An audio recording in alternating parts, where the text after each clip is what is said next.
Good afternoon, everyone. My name is Shaun, and I'm the director of the Berkley Center for Religion, Peace, and World Affairs at Georgetown University.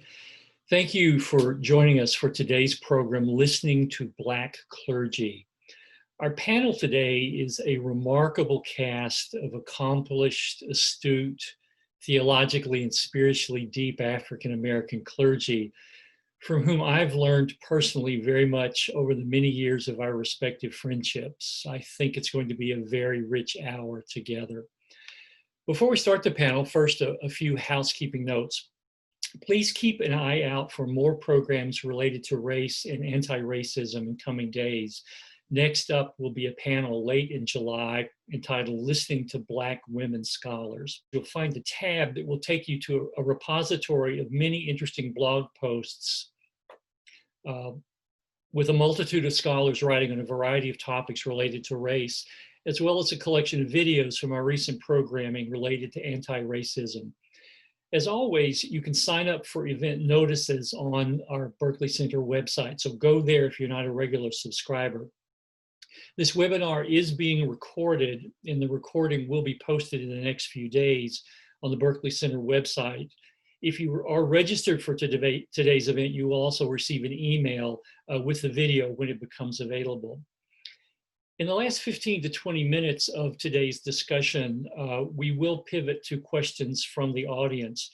We ask that you start submitting your questions now by clicking on the Q&A box tab at the bottom of your Zoom screen and typing in your question. And please also, in addition to identifying yourself, tell us what your institutional affiliation is. Let me now take time to introduce our panelists. First up is Reverend Adam R. Taylor, and he's the Executive Director of Sojourners and the author of Mobilizing Hope, Faith-Inspired Activism for a Post-Civil Rights Generation. Taylor previously led the Faith Initiative at the World Bank Group and served as the Vice President of Advocacy at World Vision US, and he was the Senior Political Director at Sojourners. Welcome, Adam. It's great to have you. Next is Cheryl Sanders, and she is Professor of Christian Ethics at Howard University and Senior Pastor of Third Street Church of God in Washington, D.C. Her several books include Empowerment Ethics for a Liberated People, Ministry at the Margins, and Saints in Exile, The Holiness Pentecostal Experience in African American Religion and Culture. Her current research is centered on past and present Black Christian public intellectual discourses. She is president of the American Theological Society. Welcome, Cheryl. It's great to have you. Next is Reverend Travis B. Winckler, and Travis serves as the senior pastor at Second Presbyterian Church in St. Louis, Missouri, a multiracial congregation affiliated with the Presbyterian Church USA. An ordained minister in the United Church of Christ and graduate of Princeton Theological Seminary, Reverend Winckler's ministry resides at the intersection between congregational development and broad-based community organizing amid historically entrenched racial, political, cultural, and economic divides. Welcome, Travis. And finally, the Reverend Leah Daughtry is a nationally recognized organizer, activist, political strategist, author, and faith leader. Daughtry is the executive minister of the House of the Lord Churches. She previously served as CEO of the 2008 and 2016 Democratic National Conventions and Chief of Staff of the Democratic National Committee. Daughtry is co-author of For Colored Girls Who Have Considered Politics. Welcome, Leah.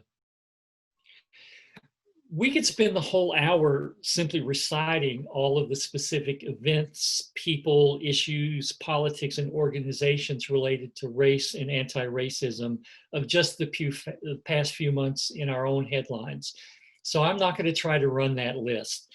Instead, we've asked all four panelists simply to tell us what are the most important things you see going on from your particular seat, your particular vantage point, with respect to race today. In other words, what should we be paying attention to?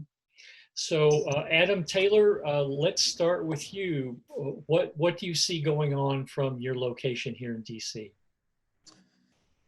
Yeah, first, thanks, Shaun, for the invitation. It really is an honor to be with the other panelists. I have a lot of love and respect for Reverend Daughtry, Reverend Sanders, just getting to know Reverend Winckler, getting to know you better. I want to focus on two words, deeply theological words. The first is lament, and the second is kairos. In addition to serving as the executive director at Sojourners, I also serve in ministry.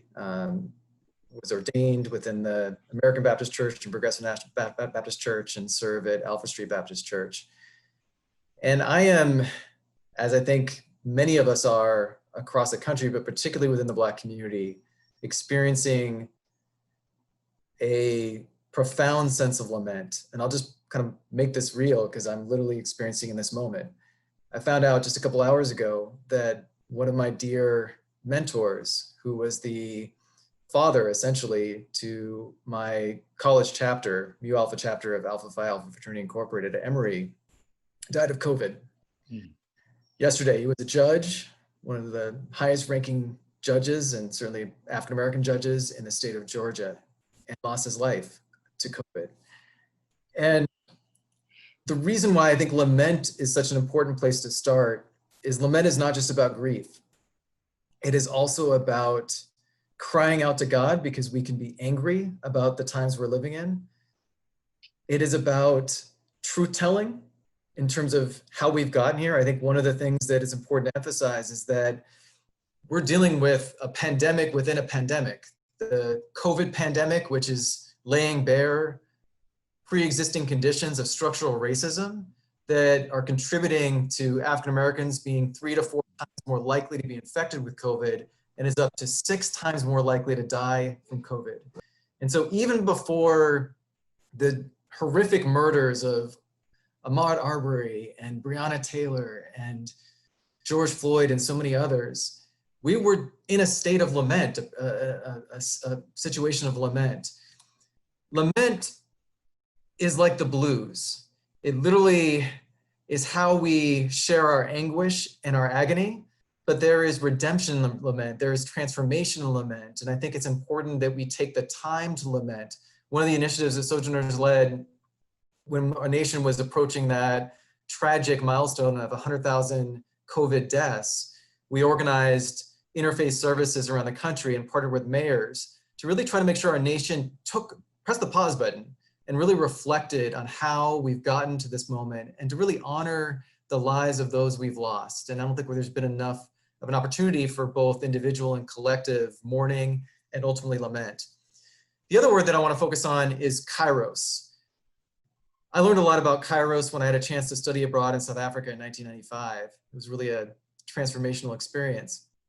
And my South African friends taught me that kairos compared to chronos is often triggered when the situation around us becomes so egregious, so fraudulent, so unjust, that it can create an awakening, a reckoning within society.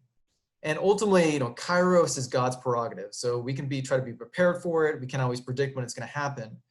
But I am sensing that there are signs of kairos in our midst. And this is gets directly to your question about the current dynamics of race in America. There's been a lot of good discussion about whether this is just a kind of momentary inflection point, or is this truly a transformational moment where our country finally reckons with the long history of white supremacy and racism, systemic racism now, that has haunted our nation and continues to dramatically impact the life choices and the experience and even the lives of people of color, but particularly African Americans and Native Americans in this country. We could talk about all these kind of indicators of kairos, more and more people that are yearning to learn more about our history and are making books about white supremacy bestsellers, including anti-racist, becoming an anti-racist. We could talk about the NFL finally acknowledging that they were wrong and being willing to say publicly Black Lives Matter, or the recent change in Mississippi with their state flag, which was many years in the works, but in many ways, kind of an important change, but far too late. or NASCAR taking down Confederate flags due to the stance of Bubba Wallace. So many signs like that are hopeful, and I think it's important to acknowledge them. But I think the real test of Kairos is not just that people's conscience have been shaken or that they're seeing things in a new way. It's whether it changes their attitudes in a permanent way, whether that it leads to policy change, it leads to political transformation. And that is the test that we don't know yet. Again, there are encouraging signs. A Monmouth University poll showed that 76% of Americans, including 71% of white Americans, now believe that racial and ethnic discrimination is a problem. While just a few years ago, it was only half of Americans felt that was the case. But we, again, have to ensure that those that are protesting rightfully actually channel some of that outrage into voting, hopefully in historic numbers, including young people of all different racial backgrounds. Whether those that are kind of newer to activism sustain it and are able to continue to express their voice in many different ways. And whether we take this moment, particularly around racialized policing and police violence, and ensure that bold reforms can be achieved now around banning chokeholds and no-knock warrants and changing qualified immunity, and many of the things that are actually in the Justice and Policing Act proposed by the Congressional Black Caucus. And we have to recognize that that's not nearly enough. This is a moment where we have to radically reimagine what we mean by public safety. We have to radically change and even reinvest in the kind of social programs that we know are going to be more effective to create safe and thriving communities. So I guess the way I would just close this is I do think there is need for more lament, but I'm hopeful about Kairos. And I think Kairos requires our courage and our co-creation. And so if we can channel a lot of this attitudinal change into policy change, political change, that's critical. Last thing I'll just say really quickly is part of the work of Sojourners right now is to try to protect the vote around the country. We know there's been a concerted effort to suppress the votes of African Americans in particular. We have a partnership with the National American Clergy Network where we are working in 8 states to try to equip primarily Black clergy to raise awareness about what's at stake in this election, but also ensure that votes are protected and we can push back against all of these suppression tactics that have been with us for many election cycles. And I guess one of the things that keeps me up at night is that I do fear that there will be a real risk of this election not just being tainted by voter suppression efforts, but even stolen. And that will be a moment, if it happens, that the faith community will have to demonstrate a degree of moral resistance that we haven't seen since the Civil Rights Movement. I think we can, I think we must. And if necessary, I will be one of the first to step forward to try to provide that. Thank you, Adam. That's a very rich menu to get us started. Thank you. Now, Cheryl, what's going on from your location, from your vantage point? Well, I just want to start, Shaun, by thanking you for giving me the opportunity to participate in this very important conversation. As you're aware, there are a lot of conversations, and we have, you use the word menu, we have a rich menu to choose from on a day-to-day basis for conversations about what is happening. So I'm very appreciative of this group and the energy and the experience that everyone is bringing. I want to start with some good biblical words, plague and famine. We, from the beginning, on the onset of the COVID-19 public health emergency, we used the word plague. And that doesn't necessarily mean that we have some sort of grand theological scheme of making God responsible for what has happened. But the thing is, it's a pandemic. It's a global impact of a disease that takes people's breath away. And one of the things that we have all come, I think, to a full awareness of is how the plague, the virus, has exposed so many disparities, healthcare disparities, economic disparities. And so with the plague also comes famine. Famine is a biblical word for what happens when it doesn't rain. But in our current context, there are people who are hungry, people who don't have jobs and income as a direct result of the pandemic. And so we have to respond and have to be aware of the impact that this has had. It's not just an armchair thing, but in the churches, as we're engaging people's lives, the impact of the pandemic, the impact of the famine, and then there's also the protest. Now, maybe protest is not a good King James word, but we certainly know that community policing is not a problem.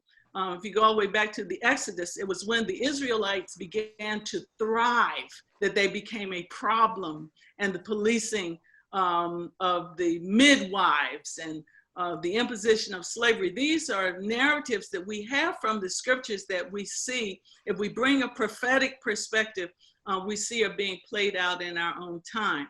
Another thing that I think is very important is how this sort of kairotic moment, yes, has brought us to a place where it's like everybody now is online.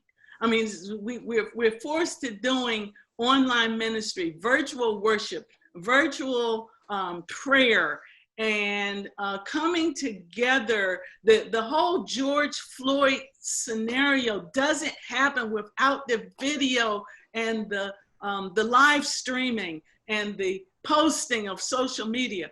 And so it's a very exciting and kind of scary time, but I believe that one thing we know for sure, the protests from the streets, the impact, the economic impact of the pandemic, and the full meaning of those three words, I can't breathe. That those words are resonating in the hospitals, in the streets, and we still have a lot of work to do to bring justice to community policing. If the church does not engage fully in the justice discourse, it's going to continue from the street. I'm delighted to see the Confederate statues and flags come down. But I'm also guarded but optimistic about the conversations that we're going to have in our churches and from our churches to continue to manage. I was saying to someone, I was speaking with a case manager, said, we have an assignment now. We've got to be case managers for the soul of our communities, for the soul of our nation.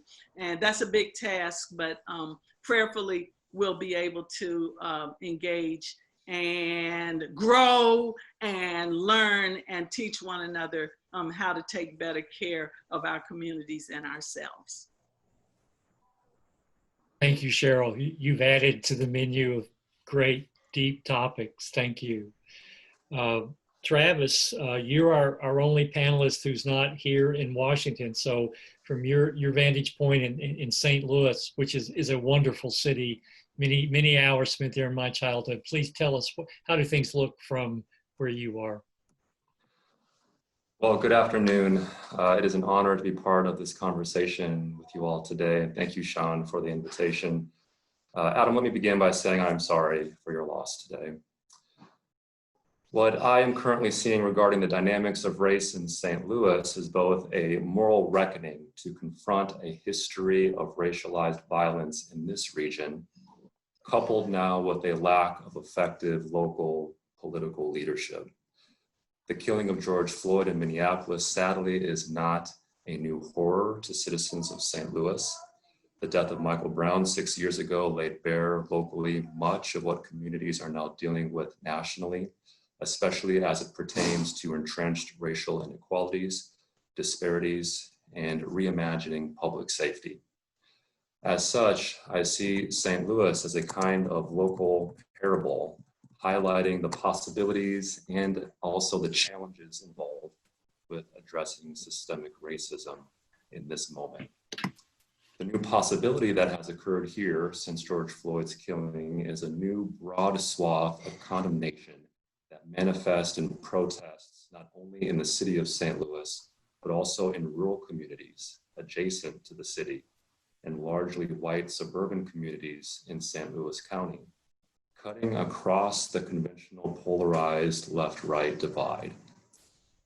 Activists who were here during the Ferguson uprising after Michael Brown's death have observed there is a broader multiracial urban, suburban, and rural swath of the population engaged in this Kairos moment, in this moral reckoning, and who now see themselves as stakeholders in how we address issues of systemic racism and police violence and racial inequalities. This should not be taken lightly. As the process of consciousness raising and level of broad public support for Black Lives Matter have increased, the ground is prepared for new seeds of just policies, of justice, and of practices of accountability to take root and grow in this region. That being said, the challenge does remain for us to figure out how to translate the Kairos moment, the awakening of this broad moral conscience, into effective coalitional relationship building and politics that can engage and enact meaningful structural change. This is our challenge and has been the challenge for St. Louis for some time. While our protest movements for racial justice have raised necessary awareness, agitated for essential change, and disrupted the status quo, even just recent comments by both the police chief in St. Louis County and the mayor of our own city of St. Louis indicate that it still remains far too easy for institutions and for resources to largely remain unmoved. And herein lies the possibility and the challenge of this moment. To find and employ creative methods by which moral outrage can translate into long-term sustained building of a multiracial, multi-religious, intercultural coalition for political power toward just ends. A method to enable everyday citizens the ability to hold public officials accountable, to push toward strategies of disinvestment of militarized policing and reinvestment in public schools, for instance, all along the way, making sure that our local Black voices are leading this effort. Even with this possibility and challenge before us, I am hopeful that we can and are making progress toward building this kind of creative coalition. Let me close by saying that Walter Johnson's new book, The Broken Heart of America, St. Louis and the Violent History of the United States, has been essential reading for me in this time. And in this book, he writes, the story of human geography of St. Louis is as much a story of Black removal, the serial destruction of Black neighborhoods, and the transfer of their population according to the reigning model of profit and at any given moment, as of white flight. In this movement for Black life here and around the country, we need to eagerly affirm together that Black lives matter, not only on our yard signs and our street demonstrations, as significant as they are, but also in the political practices and that sense of spiritual renewal as well. I love that phrase, being the case managers for the soul of our communities and of our nation. And through these practices and these invitations to our communities to have a moral conscience that stays awake both now and into the weeks and months ahead, to create conditions now where the flourishing of Black life is essential to our local community projects and also our national project of creating a more perfect union. Thank you. Thank you, Travis, and thank you for the reference to Walter Johnson's book. We have it on order in our household, and there are going to be two of us fighting over it when it arrives. My daughter actually had the privilege of taking a class with Professor Johnson, and I've been her pupil in translating his work to me. So thank you for referencing that. Leah, now we'll ask you, given your expertise and your vantage point, what do you see going on? Good afternoon, everyone, and thank you for inviting me to share with you and to all of my colleagues who have joined us this afternoon. I appreciate your insights and this opportunity to share time and space with you. You know, I think about this in a few ways. One, as a Black woman, born and raised in Brooklyn, New York, to a father who grew up in segregated Georgia, and grandparents who were from segregated North Carolina, and what we experienced as transmitters or translators or benefactors of the Southern Black experience from people who understood what it meant to ride the back of the bus and not be able to vote, and to be in fear for your life and fear of lynching all of your life until you got to freedom in the North. And the first political protest, social justice protest that I attended was when I was 10 years old. And it was to protest the killing by the New York City Police Department of 10-year-old Clifford Glover. He was shot in the back by a police officer. So these, to Dr. Cheryl's earlier point, these are not new movements. These are not new incidents. What strikes me is how this particular moment has risen to the top of our nation's consciousness. It was just 2014 when Eric Garner was killed by the police with a knee to the neck on videotape. And we did not experience what we are experiencing now. And I have been wrestling with what exactly is the difference that in 2014, the same thing, almost identical, could happen. And the nation, the activists rose up, the nation paid a blip of attention, and then we all moved on. 6 years later, George Floyd, and we're in an uproar, which we should be. What's the thing? What is the catalyst that makes one moment different from the next? And I think it is the intersection of the two pandemics, COVID-19 and COVID-16-19, as some of us have come to call racism.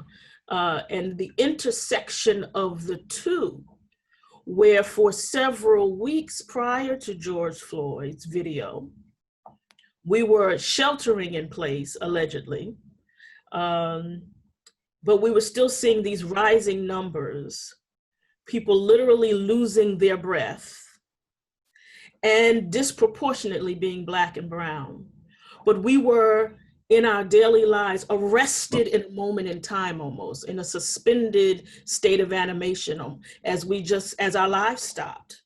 And we were tuned in and dialed in to media, to each other, to news in a way that has superseded anything else in my decades on this earth. And I think maybe that arresting moment, that suspension caused by COVID-19, allowed us the space and the opportunity and the presence of mind to really focus in on this particular video, on this particular set of circumstances. Ahmaud Arbery, Breonna Taylor, George Floyd, of course, Christian Cooper, bird watching in the park. All of this, one right on the heels of each other, I think, helped us to sort of help to catalyze us to some different kinds of action. And for some of us, more intense action than perhaps we had been taking before. I am heartened by what I see. I represent congregations which are urban, which are rural, which are suburban, and in all of their contexts, what they are seeing is a fervor, an interest that transcends race, that transcends sex, that transcends age, because it's usually young folks, quote unquote, define young, but young folks who are out in the streets. And you know, the rest, and some of the rest of us are saying, y'all go ahead. You got all the energy, go ahead. But that's not what's happening now. If you see the news reports, if you see what's happening, if you out there yourself, you see that there is a broad demographic of people who are engaged in this particular movement. Some of it is, I think, because we got time. We are in a different life space. And we can, even those of us who are working at home, we can suspend Zoom and go on the march.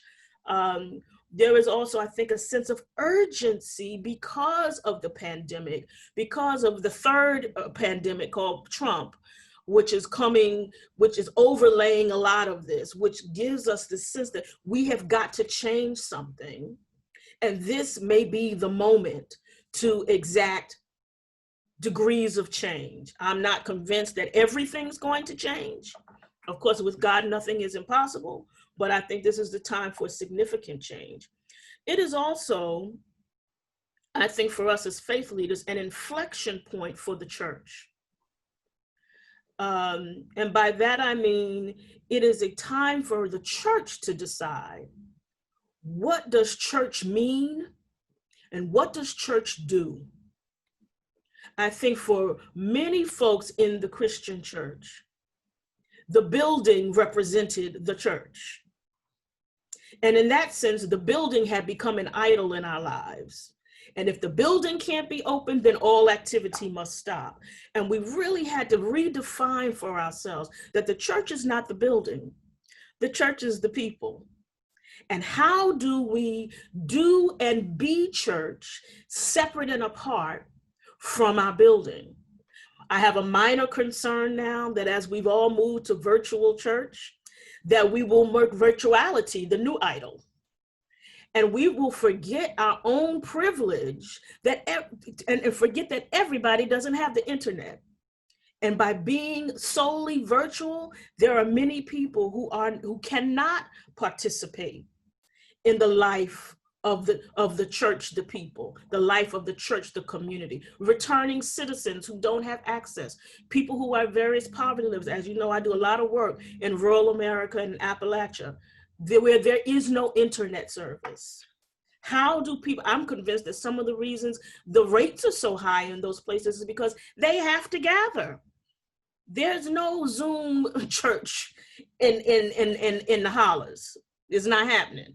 So how do we continue to redefine or define or go back to the original definition of church as it was in the early church, to be the inclusive community that was intended, lest we create a new idol in the internet, and lest we leave out the very people that we are called to minister to. And in that, how do you do church when the building is not open?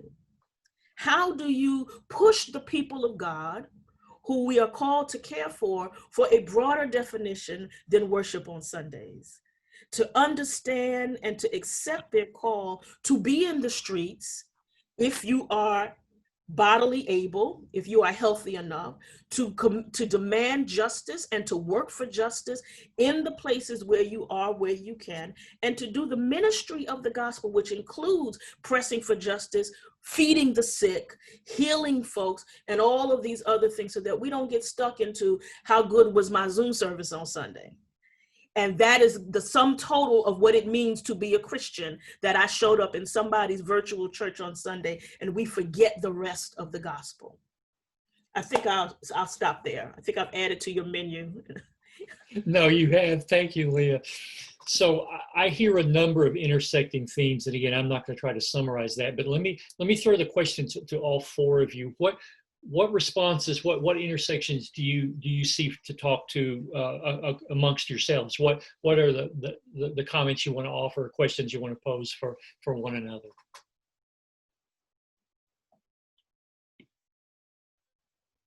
Well, there's so much that was shared that is so rich. I just want to pick up on one of the last things that Reverend Daughtry just raised. I'll just build on what she said. There is a danger that church becomes primarily about performance rather than incarnation. And I think, there are a lot of churches that have gone virtual, probably should have gone virtual in a sense much earlier. So it's kind of forcing them along that track. But there's also a lot of churches that will likely close as a result of the COVID crisis. who have not seen their tithing go up. And that certainly has happened in some churches, including my own, and I'm grateful for that. But I am worried about many small churches that weren't able to make this pivot and may not actually survive this pandemic. So I know there's efforts to try to come alongside those churches and support them, but we need more of that. But as people are kind of shopping more online to find the most powerful, well put together virtual service, it can interfere with our commitment or impede our commitment to put our faith into action. And of course, that's so much more difficult in a time where we need to be socially distancing. And I think we actually need more of that. Just as an aside, I wrote a piece that came out on Sojourners today. Literally the title was, "For heaven's sake, wear a damn mask." I don't curse very often, but I am exasperated with the church not making wearing a mask a gospel issue. It is literally, I think, a expression of the golden rule to wear a mask, because we know your mask is one of the best ways that you can protect and love yourself, and you can protect and love your neighbor. And I don't know how much that's being preached and taught by pastors around the country, let alone by us as individual people of faith, followers of Christ. But I think we need to be doing more of it. I'm deeply worried that many parts of the country have kind of given up on the kind of sacrifices and commitments that are going to be necessary to not just mitigate this pandemic, but let alone contain it. We've kind of embraced a de facto strategy of harm reduction rather than of actual containment. And a lot of that stems from just ridiculous leadership from the White House. But we also all have kind of a responsibility to bear in this and can kind of do our part to ensure that we are protecting ourselves and others. So the main thing I want to get across, though, is that this really is a time for us to give more generously, act more courageously. And again, that might not mean that everyone gets involved in a protest, but everyone can certainly give to organizations that are on the front lines of protests. Everyone can give to organizations or advocate themselves with their member of Congress and their mayor. We probably won't see legislation passed because of stalemate between the House and the Senate around policing, but there is so much that can be done at a city level, where literally mayors and police chiefs right now can embrace a whole suite of reforms that have been around a long time. Many of them were in the task force on 21st century policing, which we've been doing a lot of work around trying to train clergy, and actually in partnership with Howard Divinity School, we've trained up 50 intergenerational clergy in the greater DC area through a 6-month intensive cohort program, where they literally have gotten the skills and the kind of theological imagination, if you will, to build a relationship of accountability and trust with their police precincts, using a scorecard to evaluate whether police precincts are actually adhering to all the best practices. Now I think we want to take that a step further, because again, as I said, it's not just a moment of reform. This has to be a moment of transformation, where we look far beyond just reforms, and we also look at reimagining what policing looks like and public safety. So I would just say incarnation, action is what we need more of in this moment. Cheryl or Travis, do you want to jump in? Yeah, I'd like to just throw this in. ABCs: agility, biology, and connectivity. I use those 3 letters, or really is an acronym, for kind of the renewed thinking and action and even sense of identity that our churches need to take. By agility, it just means you got to think some new thoughts. And for many of us who are of a certain age, social activism means basically reenacting what Dr. King did. And instead of building on the foundation that Dr. King established, we just sort of reenact. So even now, the basic template is of nonviolent marching, nonviolent protests. But agility means that we need to think some new thoughts that are appropriate for the times, both in terms of responding to the need and making your case. The biology, I don't have to use any profane words, Adam, for the mask thing, but there's a lot of there's a faith and science issue here. There's a parallel politics and science issue that says, if you vote for me, the virus isn't going to affect you, or some kind of crazy formulation like that. But faith and science means that we've got to increase our knowledge of science and its application. Many of us have gotten an education in immunology, epidemiology, and all these things that I can't pronounce, but whether you can pronounce it or not, you better learn about it, including just how we respond to the information that we get from people who have the science. And there are churches, and there's a tradition that says, oh, well, we walk by faith and not by sight, and we believe in divine healing. Well, put a mask on and learn some biology. And then the connectivity piece is that, we can be enamored of the technology, but I'm excited about the possibilities of being connected with people, even accepting membership as members, people who are nowhere near this church, nowhere near the building. I'm excited about that, but also the messaging, which is our basic assignment, is to do the kind of messaging that the technology is not what the technology allows, it's what we're forced to do. And so sometimes when you're forced to do stuff, it still turns out good. Thank you. Travis, you want to jump in about engaging local governments? Yeah, so I think this is a moment when a lot of work can be done to help people of faith get over an allergy to politics and an allergy to being quote unquote political. And I know for those in DC, you guys are up to your ears in politics and partisanship and all of that. Here in St. Louis, this is a moment where a lot of folks who didn't see themselves as particularly political are recognizing a horror, what happened to George Floyd, having their moral conscience awaken, and then having a sense of agency to get out and try to do something about it. And so they're putting their faith, as you've so eloquently stated, Adam, into action in a way that they might not say is political, but is an act of agency to say with others that we're not going to stand for this.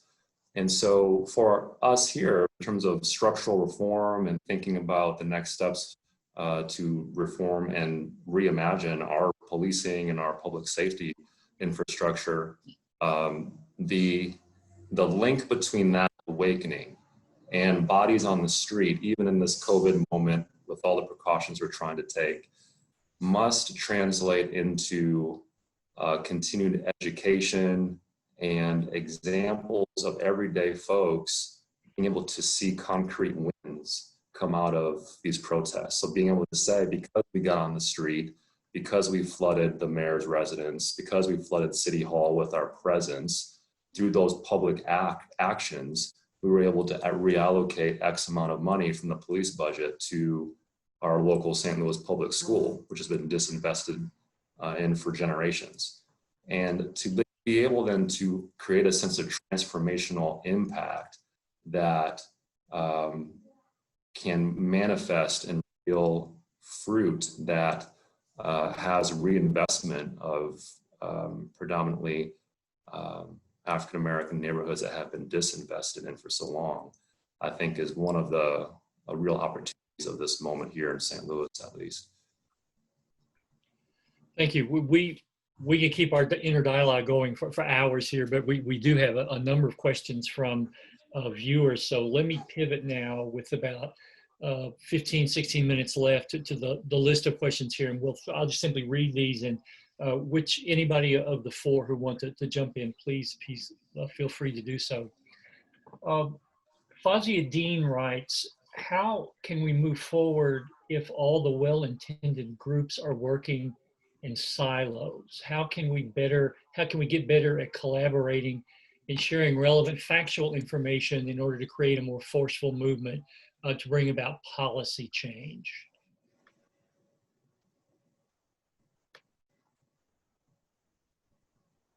Any advice on collaborating at the local level? I had in mind that kind of thing when I was saying that much of the methodology, even of the current protest is from decades ago. And one of the things that Dr. King did in addition to marching was collaboration, organizing, sharing information, use of media. And so I think that we have some unprecedented opportunities to share. The day when the president made his appearance at St. John's Episcopal Church, I was, that was a deadline for a grant that I was writing to establish an institute for public policy. That's the kind of thing that I think churches need to be getting involved in. And the protest, Dr. William Barber, is all good, but we need to move to using the technology and the platforms that are already established to do the public policy work. So I appreciate the question. I'm there in my thinking. I would say that there is, it may be situational, and because I think there is a lot of collaboration that is happening. But one of the challenges for this movement, those of us of a certain age will readily recognize, is that we had become used to a movement with one leader. And, you know, we look to the one leader for direction, for, you know, strategy and all of that. And that's not what's happening today. And so it's a very diffuse movement, and who the leaders are or who the organizing partners are vary from city to city and from state to state. And, you know, you just gotta get hooked in and show up and, you know, become part of the movement.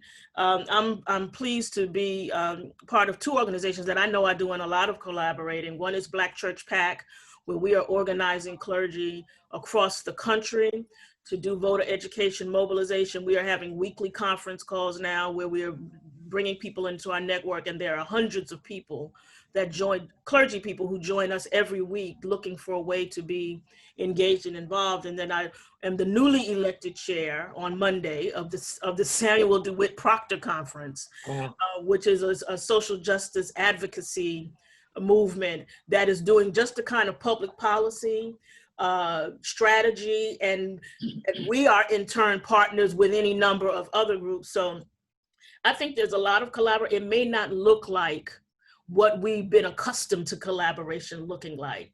And there's no one that's saying, and the meeting is on.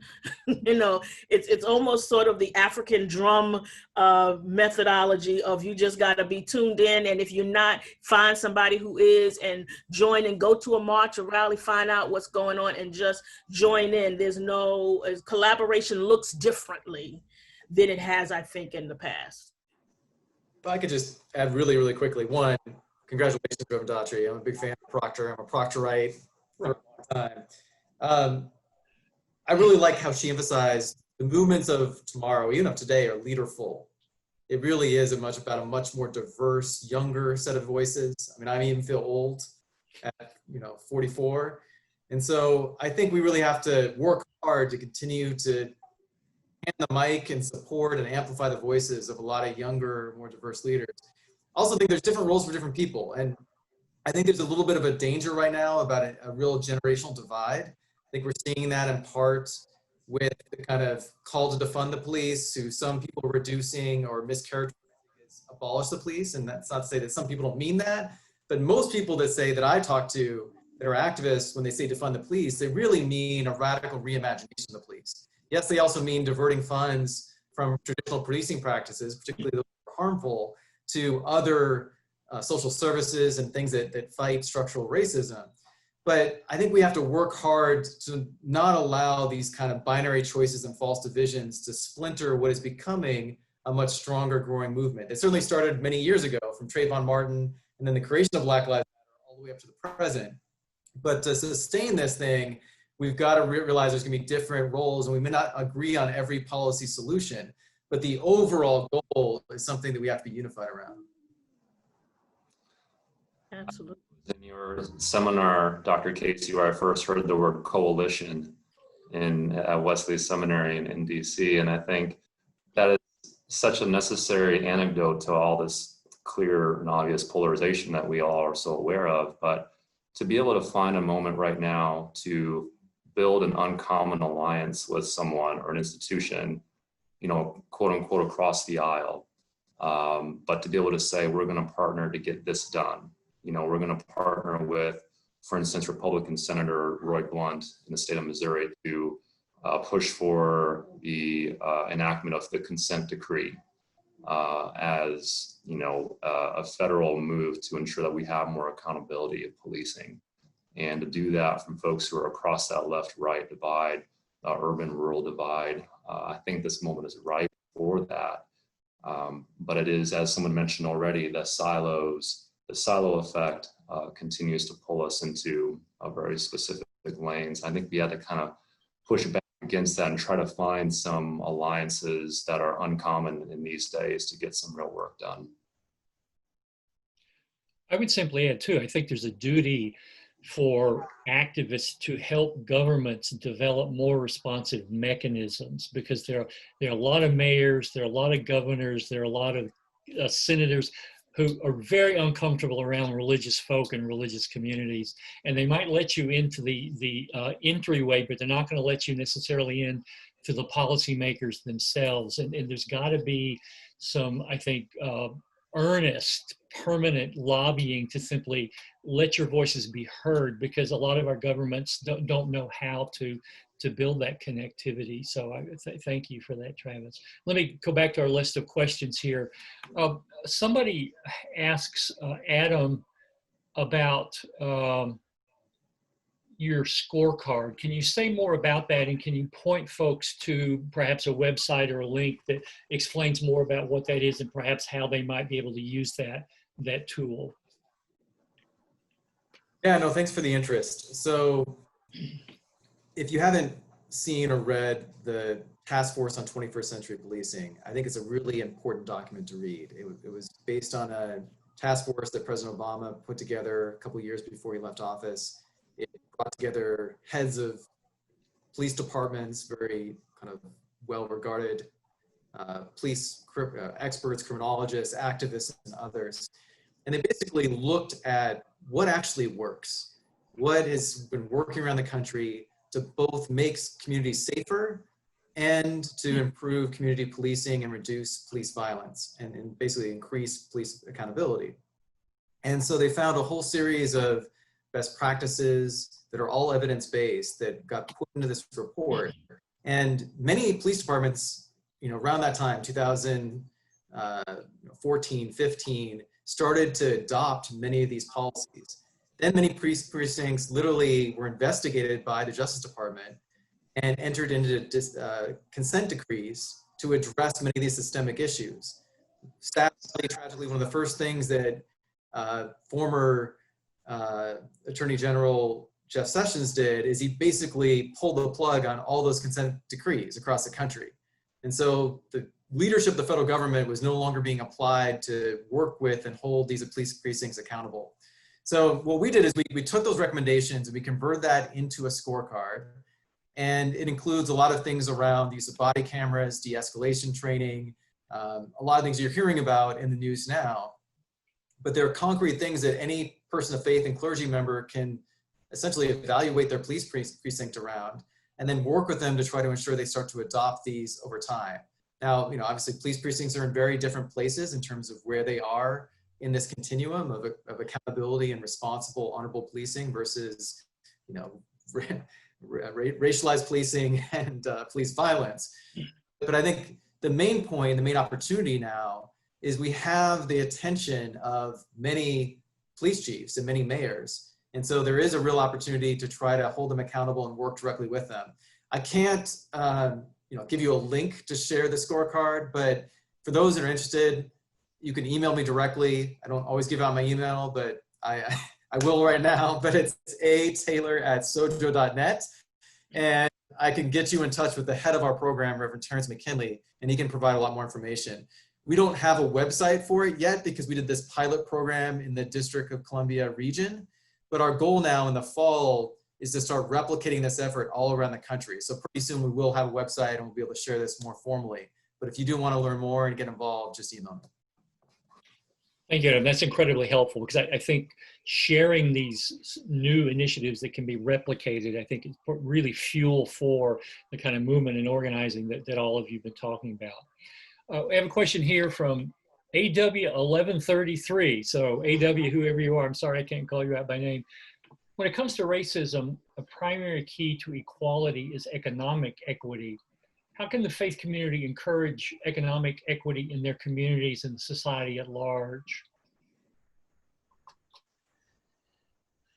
Well, I'll take a stab at that one. I think, to cut to the chase, the key is financial literacy. One thing that the pandemic exposed is the economic disparities. For some people, that's new information, but depending on where you fall in that spectrum, it's like it's a way of life. But I do think that the more we can invest in educating our people about financial management, asset management, risk management, how do you manage your finances so that if you have an emergency, you can you set aside the $400 or $500 that people are not able to set aside to tide you over, that kind of thing. At the same time, we do need to educate our people about the history of the disparities. The disparities didn't just happen.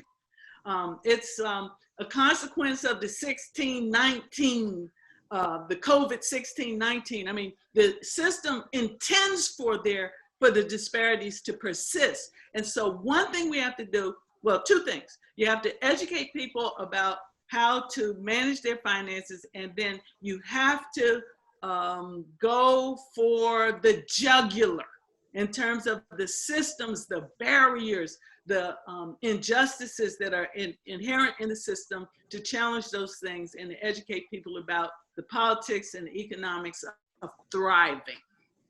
I would add to that, I agree with everything Dr. Cheryl has said, and I think we also have to demand, require the reinvestment into disadvantaged communities. There is no reason, no excuse that in America today, people don't have the internet, do not have access to the internet. There is no excuse for companies who take millions of dollars out of our communities through our own spending to not reinvest some of their revenue, some of their profit into helping disadvantaged communities become better. There's just no excuse. A lot of these corporations, there are no people of color on their boards of directors. They make no investments into the communities. It is you're not going to ever have equity when there are food deserts, and the only food in my neighborhood in Brooklyn, the quickest food is the McDonald's, and that's going to always be more expensive and less healthy than if there was a real supermarket with some real vegetables. But who makes that investment? So in all of the equity, I'm not interested in these companies who want to pull down their ads and who want to put up a nice slick, ad on the internet. I don't care about that. I want to know, what are you doing with the billions of dollars that we have invested into your company? How are you seeding that back into our community so our schools can be better, so our streets can be better, so our people have hope and dream and have an idea of what life might really look like? That kind of equity has to come in addition to knowing how to budget, in addition to the other things. Because otherwise, I'll always be budgeting my 5 cents.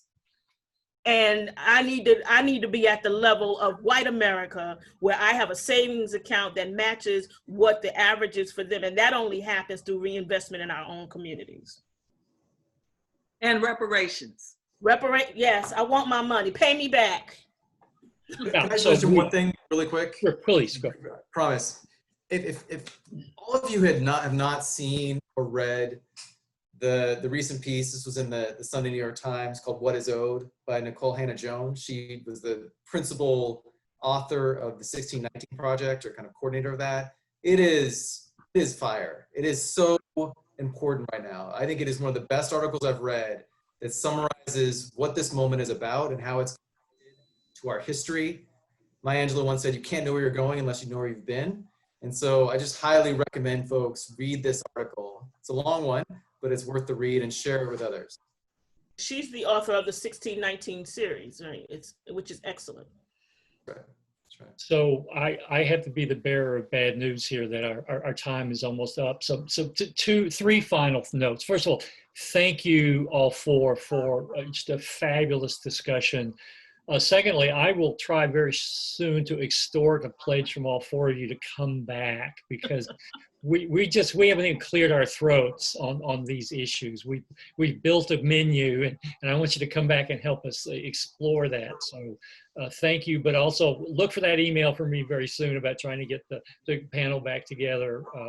And I know all your email addresses. So thirdly, Ruth has sent out in the chat function a link on the policing issue. So everybody, if you're not looking at that feed, take a look at that and make a note of the website there.